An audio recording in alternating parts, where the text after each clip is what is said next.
Недовербата во институциите е системски проблем и неефикасноста на борбата против корупцијата довела до своевидна апатија кај граѓаните, вели Снежана Камиловска-Трповска, раководителка на проектот Граѓаните против корупцијата, кој го спроведува Македонскиот центар за меѓународна соработка, во разговор за Гласот на Америка по последните дезигнации на македонски граѓани на листата на State Departmentот на САД за лица инволвирани во коруптивни дејствија. Граѓаните ја препознаваат корупцијата, знаат што е корупција, но на крајот на денот не му веруваат на системот дека што и да направат тие, дека ќе се произлезе со некаков позитивен ефект. Според извештаите за проценка на корупцијата кои ги подготвиле за 2023 година, Камиловска-Трповска вели дека речиси 400.000 граѓани на Северна Македонија биле вклучени во некаков вид на корупција. Самата таа бројка е фрапантна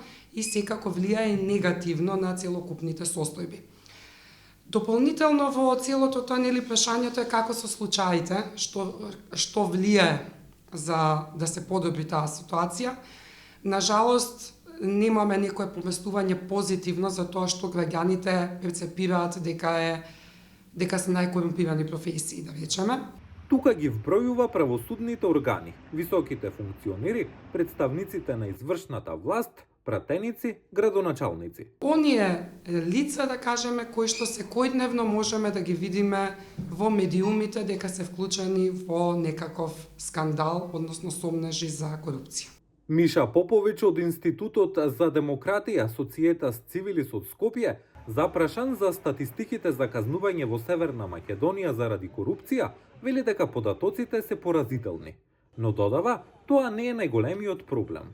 Иако знаеме дека секојдневно се случуваат коруптивни трансакции и со тоа се покажува дека системот не е способен на вистина здраво да го детектира проблемот во основа ако зборуваме за некоја ниска корупција, примање и давање подкуп или висока корупција, трговија со влијание или злоупотреба на службената должност.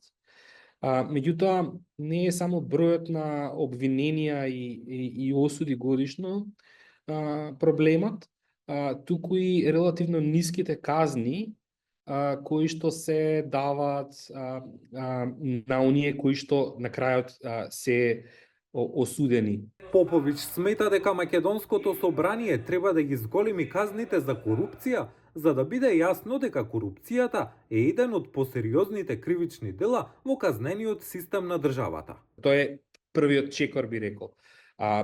Врз основа на тој чекор, кога цената, ако сте осудени, ќе биде висока, вториот чекор е понесување одговорност кај органите на прогон, односно целата таа линија од Министерството за внатрешни работи па понатаму онаму каде што, да кажам сега, сите очи се сортени, а тоа е правосудството и јавното обвинителство и судството, кои што навистина треба сериозно да работат на борбата против корупција и да всушност се остави простор на оние јавни обвинители кои што навистина искрено сакаат да учествуваат во оваа борба, во борбата против корупција.